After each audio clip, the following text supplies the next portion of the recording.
y a mí el ser.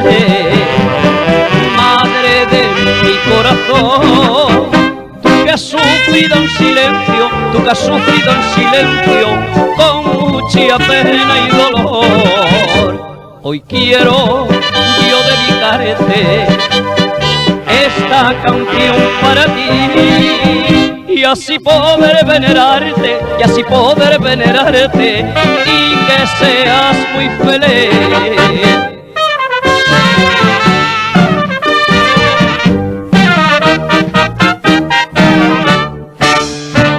Madre mía de mi alma, siempre solemos decir, cuando estamos en apuros, cuando estamos en apuros, siempre acudimos a ti. Al Dios bendito del cielo, yo le rezo para pedir que me conserve a mi madre, que me conserve a mi madre, que es mi vida y mi vivir.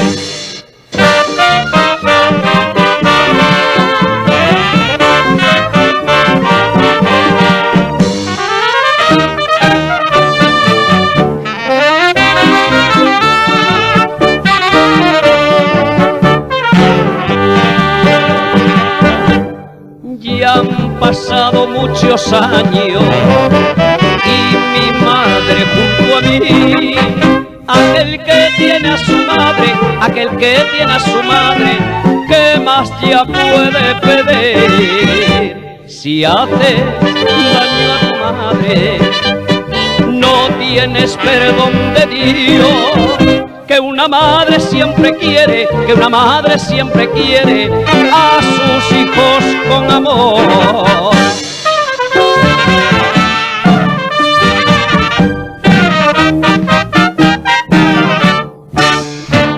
Madre mía de mi alma, siempre solemos decir, cuando estamos en apuros, cuando estamos en apuros, siempre acudimos a ti.